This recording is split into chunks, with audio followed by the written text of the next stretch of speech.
여러분 안녕하세요. 저는 지속가능 환경교육센터의 송진화라고 합니다. 반갑습니다. 오늘은 여러분들과 같이 식물과 환경에 대해서 알아볼 건데요. 식물과 환경은 어떤 관계가 있고 또 식물의 역할은 어떤 것들이 있는지 알아보도록 할 겁니다.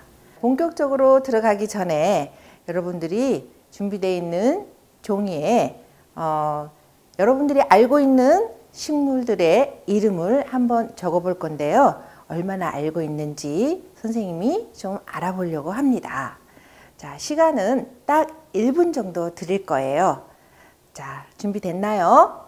자, 그러면 여러분들 펜을 잡고 지금부터 적어 내려가 보도록 하겠습니다. 자, 시작!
여러분들 식물 이름을 몇 가지 이상 적었을까요? 10가지 이상 적은 사람은 순발력이 좋거나 아니면 평소에 식물에 관심이 많은 사람이라고 생각이 듭니다.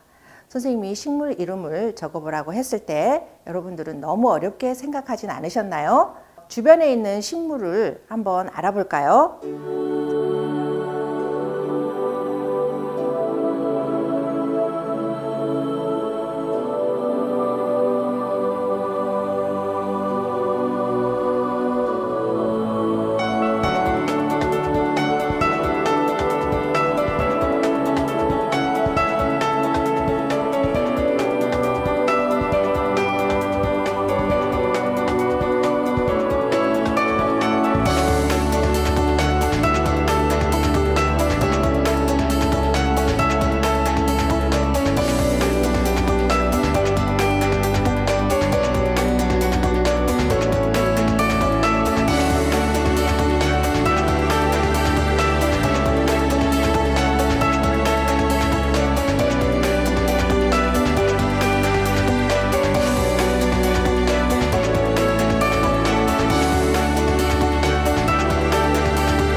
식량으로 쓰이고 있는 식물부터 생각을 해보면 자, 벼와 조, 콩 그런 것들이 있겠죠. 그리고 과일나무로 들어가면 사과, 배, 그리고 제주도에서 많이 나는 귤, 그리고 감, 포도 그런 것들이 있을 거고요.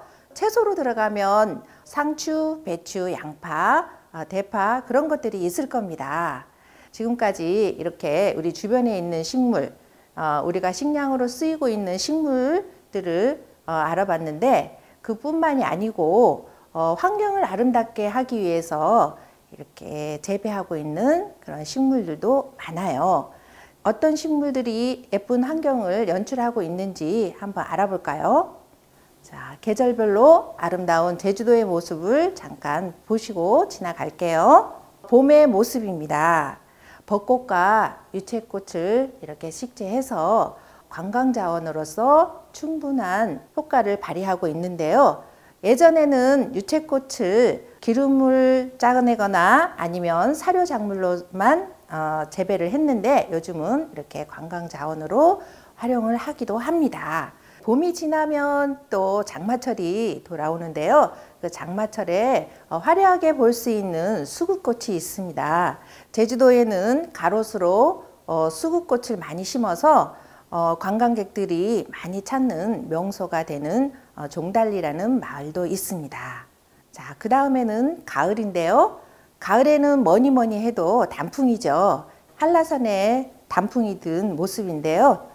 한라산에 가서 올라가서 보면 정말 장관입니다. 자, 그 다음에 겨울의 모습입니다. 겨울에는 너무 추워서 꽃을 볼 수 있는 종류가 별로 없는데 우리 제주도는 동백꽃이 이렇게 눈 속에서도 피어 있어서 관광객들이 겨울에 오셔도 충분히 즐길 거리를 마련해 드리고 있습니다. 네, 지금까지 식물의 좋은 점들을 알아봤는데요. 우리가 식량으로서 뿐만이 아니고 관광 자원으로서도 충분히 식물은 활용할 가치들이 넘쳐나고 있습니다. 자, 그 다음 식물의 중요성을 우리가 알아보면은 첫째로 산소를 생산을 해주죠. 광합성에 의해서 산소를 생산을 해주고 그 다음에 아까 알아본 바와 마찬가지로 식량을 제공을 해줍니다. 그리고 오염물질을 흡수해서 공기 정화를 시켜주고요. 자, 소음을 흡수해서 소음 차단을 해줍니다. 그리고 식물은 증산작용이라는 작용으로 인해 열 흡수를 해주고요. 약의 원료로도 많이 쓰이고 있습니다. 그리고 여러분 알다시피 건축 자재로도 쓰여서 집을 짓거나 가구를 만들거나 할 때도 쓰이고 있죠. 증산작용이라는 효과에 의해서 습도 조절도 되고요. 또 휘발성 유기화합물을 흡수해서 새집 증후군의 주범인 포름알데히드 같은 그런 이렇게 유기화합물을 흡수해서 우리 건강에 도움이 되기도 합니다. 그리고 식물들을 많이 보면 스트레스가 완화되기도 한데요. 그리고 인테리어 효과도 물론 있고요. 그리고 요즘에는 정서적으로 심리적으로 지친 분들이 이렇게 식물을 통해서 치료적인 효과를 보기도 하고 있습니다. 자, 이런 좋은 식물들은 들이나 산이나 아니면 마당이나 그런 정원에서만 볼 수 있는 것이 아니고요. 실내에도 식물이 필요하다고 합니다. 자, 요즘에는 이렇게 사무실에도 미니 정원을 이렇게 만들어서 실내 식물을 이렇게 즐기기도 하고 있습니다. 인천공항의 내부의 모습인데요. 멋진 정원을 연출해서 이렇게 즐기고 있습니다. 자, 이거는 서울시청의 모습입니다. 벽면을 녹화를 해서 시원하게 해주는 그런 효과가 있습니다.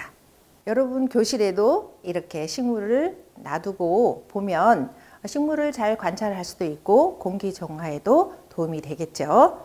이렇게 실내 정원의 기능도 한번 알아볼 텐데요. 실내 정원의 기능도 장식적인 기능도 있고 환경적인 기능도 있고 또 우리가 알파파를 증가시키고 코티졸을 감소시키는 심리적 기능도 있고요. 건축적인 기능, 또 심리치료적인 기능, 또 광장 기능까지 이렇게 여러 가지 기능이 있습니다.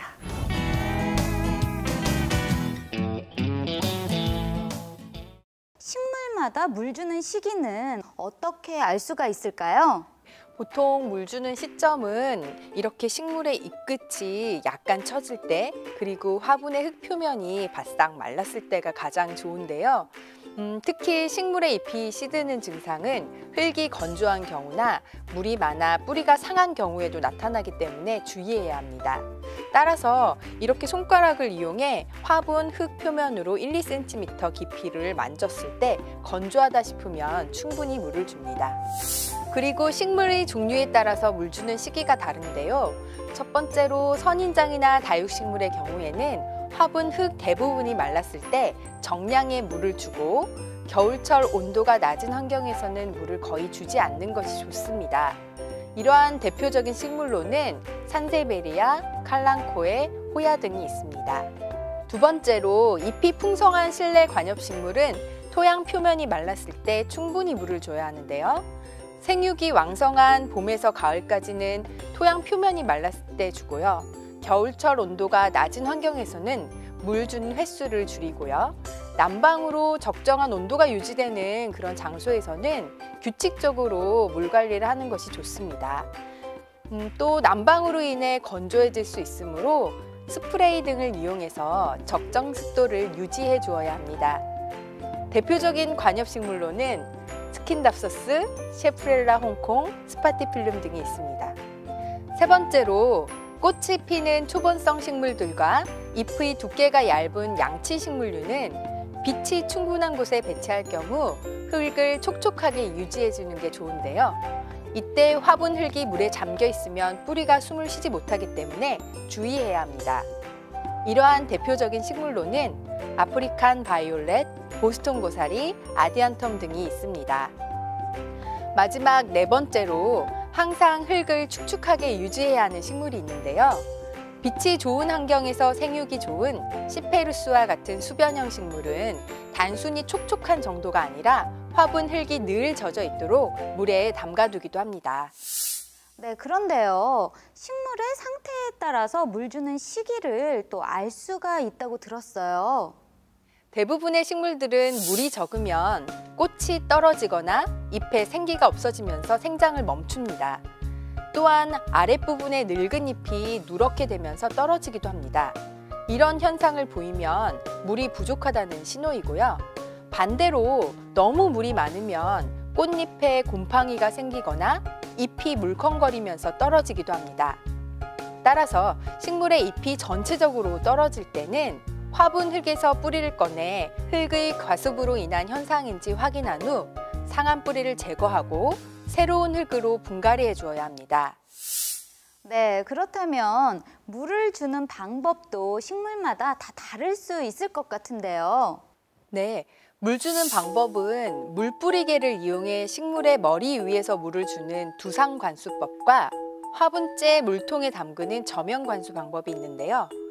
물뿌리개를 사용할 때는 수압이 너무 센 경우에 화분 용토의 표면이 굳어져서 물과 공기의 전달이 나빠집니다. 그래서 가는 물줄기로 흙 바로 위에서 물을 주는 것이 좋습니다. 또한 꽃이 피어 있는 경우에는 꽃잎에 물이 닿지 않도록 세심하게 잎을 젖힌 후 화분 흙 바로 위에서 물을 줍니다. 그리고 대부분 잎이 많은 관엽식물은 샤워하듯이 잎 전체에 충분히 관수합니다. 물은 아침에 주는 것이 좋은데요.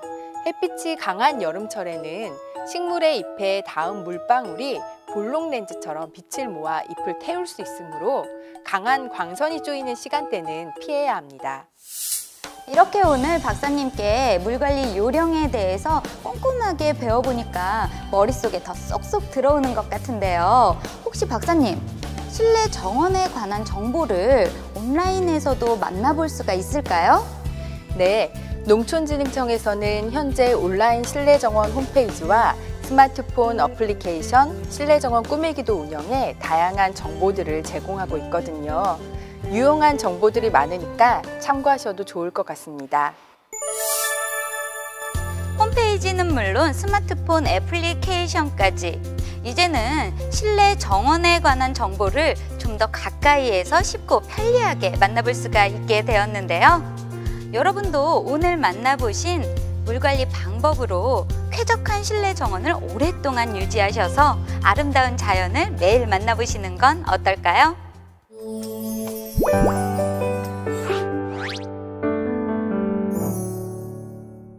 자, 그 다음 실내 식물의 종류와 관리에 대해서 한번 알아볼 텐데요.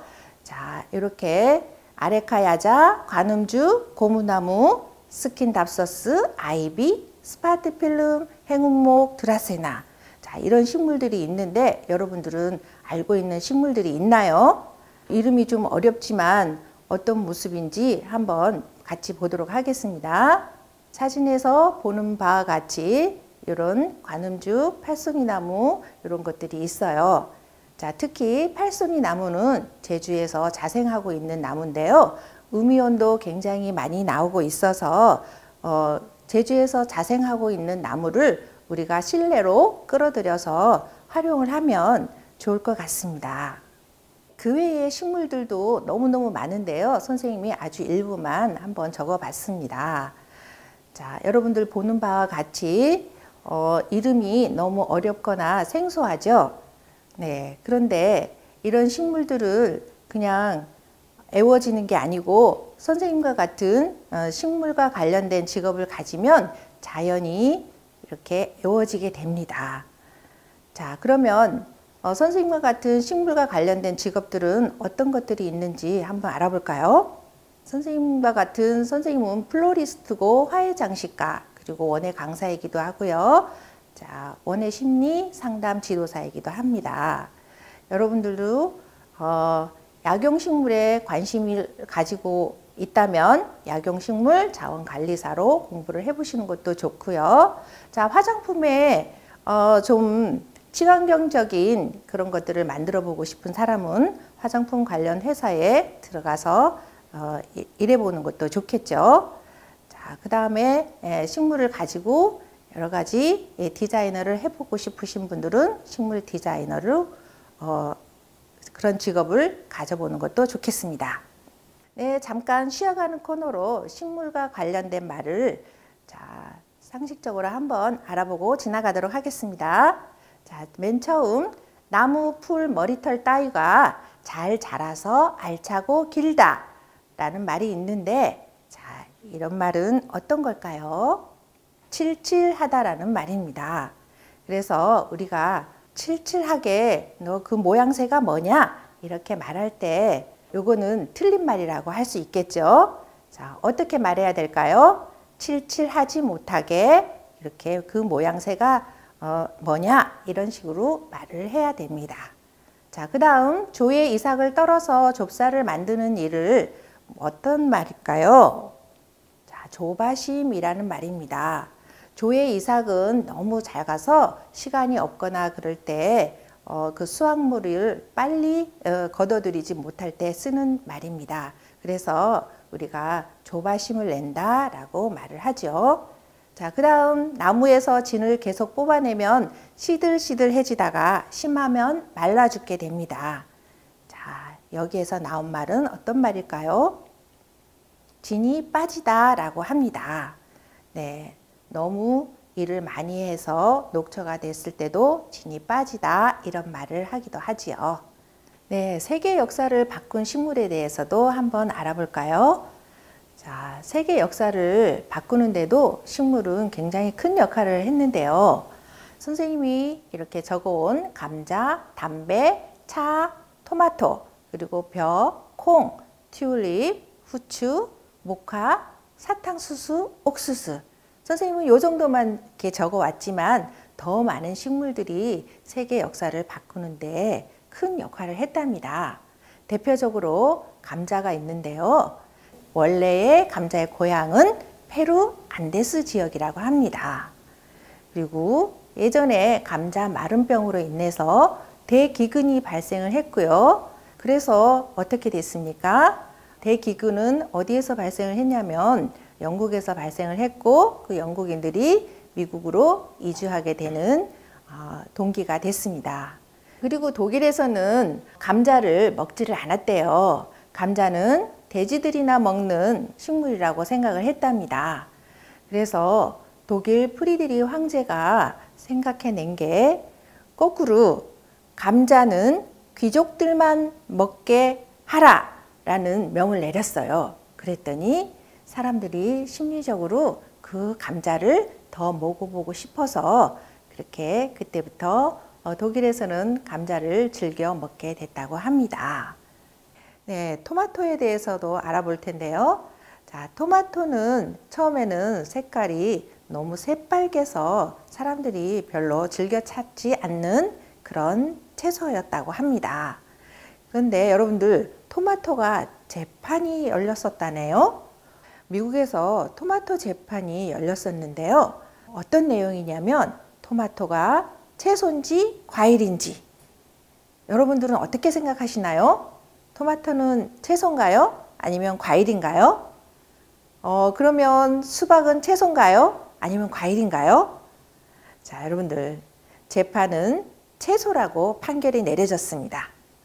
토마토는 채소이기도 하고 과일이기도 합니다. 그래서 우리나라에서는 과채류라고 불려지고 있습니다. 네, 그럼 후추에 대해서도 알아볼 텐데요. 후추는 예전엔 유럽의 사람들은 그렇게 모르던 식물이었다고 합니다. 아시아에서 이렇게 후추를 맛을 보고 나서는 후추에 대한 그런 욕망이 너무 커져서 콜럼버스도 이 후추를 찾아서 새 대륙을 발견하게 됐다고 합니다. 모카는 산업혁명의 씨앗이 된 그런 식물인데요. 모카가 없었으면 산업혁명이 일어나지 않았을 수도 있습니다.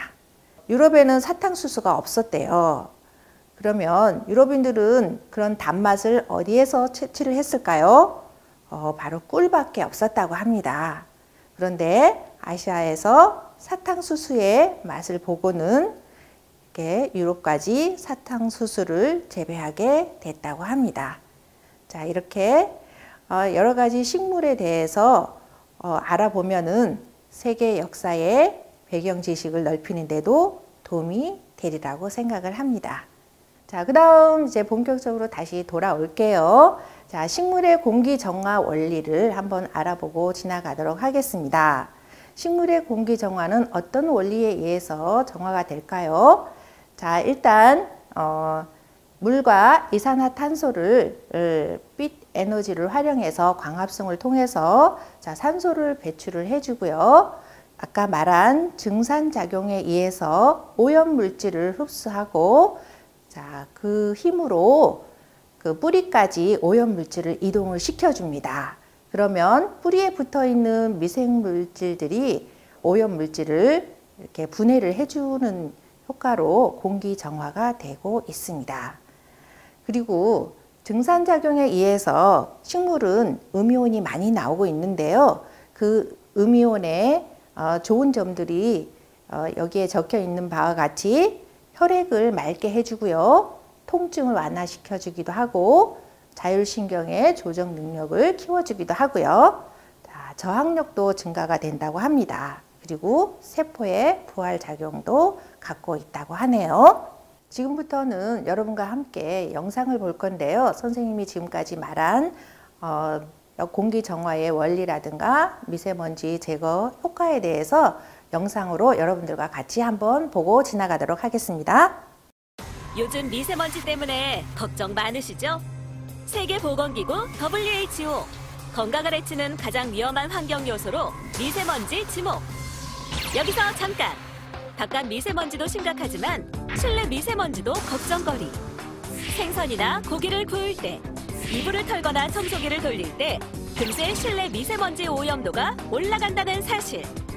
그럼 실내 미세먼지를 줄이는 방법 없을까요? 있습니다. 바로 공기정화 식물.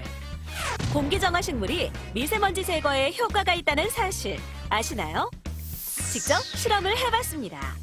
2개의 챔버에 하나는 비워두고 다른 하나에는 공기정화 식물을 넣어두었습니다. 그리고 챔버에 실험용 미세먼지 투입. 2시간 후 챔버의 미세먼지량 측정. 빈 챔버에서도 수치가 일정 부분 내려간 걸 확인. 미세먼지는 시간이 지나면서 가라앉기 때문에 자연정화된 수치라고 볼 수 있는데요. 이번에는 공기정화 식물 아이비를 넣어둔 챔버를 보시죠. 빈 챔버와 비교하면 아이비를 넣어둔 챔버가 초미세먼지는 27 마이크로그램이, 미세먼지는 38 마이크로그램이 더 많이 줄어들었습니다. 이번엔 식물 공기청정기를 이용한 미세먼지 제거 실험을 보시죠. 실험용 미세먼지를 투입한 후 처음과 비교해 2시간 뒤에 그리고 4시간 뒤에 미세먼지가 확연히 줄어든 것을 눈으로 볼 수 있습니다. 챔버에 스캔 답서스를 넣고 미세먼지 투입! 미세먼지가 잎에 얼마나 붙어 있는지 무게도 측정해 보았습니다. 실험한 잎에서 미세먼지 무게가 측정되는 것이 확인되었습니다. 공기정화식물의 미세먼지 제거 효과 확인! 그럼 공기정화식물은 어떻게 미세먼지를 제거할까요? 원리는 이렇습니다. 첫째, 잎 표면에 끈적끈적한 왁스층이나 뒷면 털에 미세먼지가 달라붙으면 잘 안 떨어지게 됩니다. 둘째, 잎 뒷면의 기공 속으로 미세먼지가 흡수되어 없어집니다. 셋째, 식물에서 발생하는 음이온에 양이온을 띤 미세먼지가 붙는데 입자가 점점 커지고 무거워지면서 바닥으로 떨어집니다. 마지막으로 미세먼지를 만드는 재료가 되는 휘발성 유기화합물질인 VOC를 흡수하여 미세먼지 생성을 막습니다. 이제 실내 미세먼지 걱정, 공기정화식물로 해결하세요. 공기정화식물이 여러분의 건강을 지켜드립니다. 자, 여러분들이 영상을 본 것처럼 자, 식물이 하는 역할에 대해서 잘 봤을 텐데요. 그렇게 우리 환경에 좋은 영향을 끼치는 식물을 우리가 잘 가꾸기 위해서 여러분들은 어떤 실천을 해야 될까요? 자, 선생님은 재활용을 이용해서 식물을 가꾸는 방법을 여러분들에게 소개를 해줄 건데요. 재활용을 하게 되면 어떤 점이 좋은가요? 자, 자원과 에너지 절약이 되겠죠. 그 다음 환경오염을 감소시키겠죠. 그리고 새 것을 사지 않으니까 당연히 경제적으로 이익이 되겠습니다. 다음 그림은 재활용을 이용해서 아이디어 정원을 꾸민 그림입니다. 건축물을 운반하는 나무 팔레트가 있는데요. 그거와 그리고 페트병을 이용해서 빗물을 이용하는 그런 자동 급수 장치를 설치한 아이디어 정원입니다. 이 아이디어 정원은 아이디어 정원 대회에 나가서 금상을 받은 작품이라고 해요. 자, 그 다음에는 우리가 버려지는 장화 그리고 버려지는 양동이 같은 거를 조금 예쁘게 꾸며서 이렇게 식물을 키우고 있는 모습입니다. 자, 그 다음에 또 볼까요? 드럼통을 예쁘게 꾸며서 이렇게 우산도 씌워주고 그래서 식물을 식재하니까 굉장히 멋진 인테리어 효과를 나타내고 있기도 하죠. 그리고 버려지는 청바지에다가도 이렇게 식물을 심어서 화분 역할을 하고 있습니다. 그리고 의자도 물론이고요. 그리고 가구도 그냥 버리지 않고 화분으로 이렇게 활용을 하고 있네요. 그리고 가운데 그림은 타이어를 이용해서 이렇게 화분을 만들어서 이렇게 식재를 한 모습이기도 하고요. 이렇게 문에다가 장화에다가 식물을 심고 이렇게 예쁘게 장식을 해 놓은 그림도 있기도 합니다. 그 다음에 버려지는 나무통을 이용해서 이렇게 멋진 화분 모습으로 재탄생을 시켰고요. 그 다음에는 조명기구를 이용해서 화분을 식재해서 멋진 모습을 연출하고 있습니다. 그리고 우리 주변에 흔히 볼 수 있는 페트병을 이용해서 채소를 재배하고 있는 모습도 보입니다. 자, 이것도 마찬가지로 페트병을 이용해서 상추를 재배하고 있는 건데요. 이 정도는 여러분들도 충분히 실천할 수 있는 그런 아이템이라고 생각합니다. 자, 지금까지 여러분들과 같이 식물과 환경에 대해서 알아봤고 식물이 어떤 역할을 하고 있는지 알아봤는데요. 자, 마지막으로 마하트마 간디의 글귀를 소개하면서 마치도록 하겠습니다. 나무를 보라. 뜨거운 태양을 온몸으로 견디면서 우리에게 그늘을 만들어주지 않는가. 자, 이것처럼 여러분들도 조금 귀찮고 그렇더라도 식물을 키우는데 소홀하지 않고 식물을 한 그루라도 더 키우면서 여러분들이 식물과 함께하는 실천을 해주셨으면 좋겠습니다.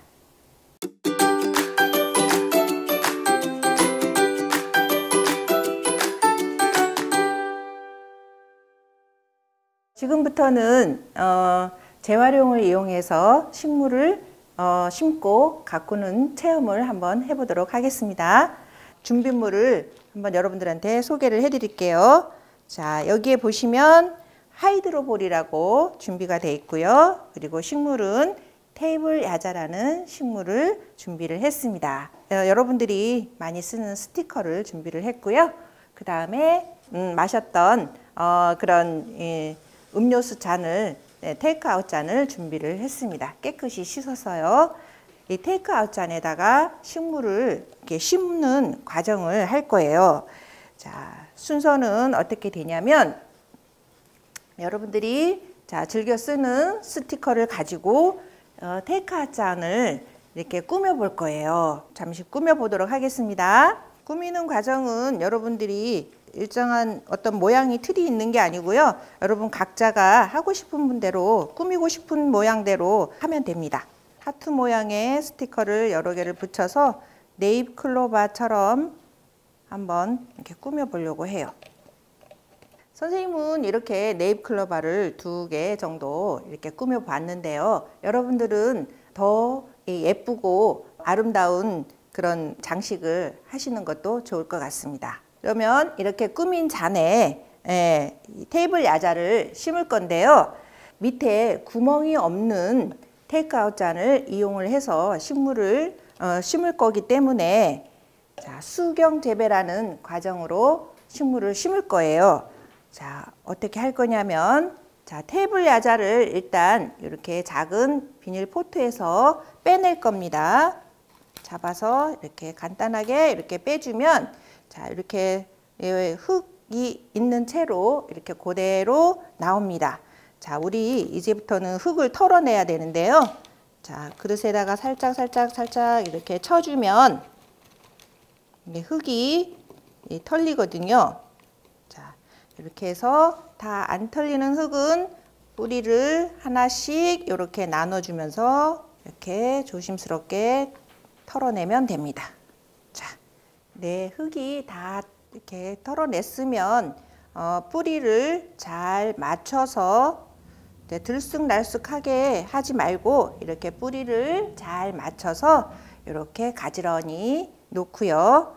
자, 그 다음에 하이드로볼은 어떤 흙이냐면 우리가 찰흙을 고온에 아주 구워서 나온 흙입니다. 그래서 색깔은 이렇게 빨간 흙인데요. 이거를 손으로 만지면 우리 손에 빨간 물이 들어서 그 손으로 옷을 만지거나 그러면 옷이 더러워지는 그런 현상 때문에 오늘은 우리가 이렇게 일회용 숟가락을 이용을 하겠습니다. 자, 이 숟가락을 이용해서 하이드로볼을 이렇게 한 3스푼 정도만 제가 먼저 넣겠습니다. 자, 이렇게 먼저 넣고요. 흙을 털어낸 테이블 야자를 테이크아웃 잔에다가 이렇게 놓습니다. 그런 다음에 그릇 안에다가 이렇게 테이크아웃 잔을 고정을 시키고요. 한 손으로는 테이블 야자를 이렇게 잡아준 다음에 한 손으로 숟가락을 이용해서 하이드로볼을 이렇게 천천히 넣어줍니다. 빨리 하면서 흘리는 것보다 흘리지 않게 천천히 이렇게 테이크아웃 잔이 가득 찰 때까지 우리가 하이드로볼을 넣어주겠습니다. 점점 뿌리가 덮일 정도로 지금 넣어주고 있는데요.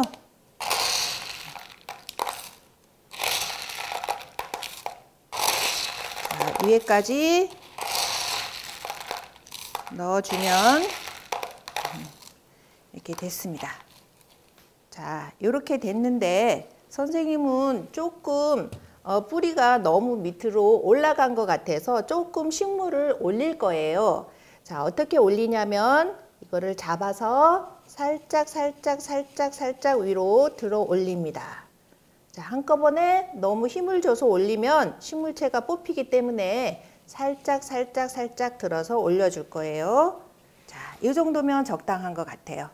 그러면 자, 속 안에 하이드로볼이 잘 안 들어갔던 부분도 자, 지금 채워졌기 때문에 하이드로볼이 조금 높이가 낮아졌을 거예요. 그러면 한 번 더 이렇게 한두 번 더 이렇게 살짝 하이드로볼을 넣어 주시면 자, 이렇게 식물 심는 거는 완성입니다.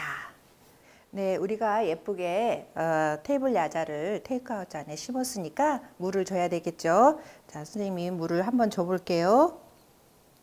자, 이렇게 물을 주면 물이 올라오는 게 눈으로 보입니다. 자, 다 됐습니다. 자, 물을 이렇게 넣어주고 다시 또 언제 넣어주냐면 여러분들이 물이 없어지는 게 이게 투명해서 다 눈으로 보이니까 완전히 없어지면 다시 물을 넣어주면 되겠습니다. 그렇게 예쁘게 키워주시면 환경에도 좋은 역할을 하고 실내 공기 정화에도 식물이 좋은 효과를 낼 수 있습니다. 자, 이상입니다.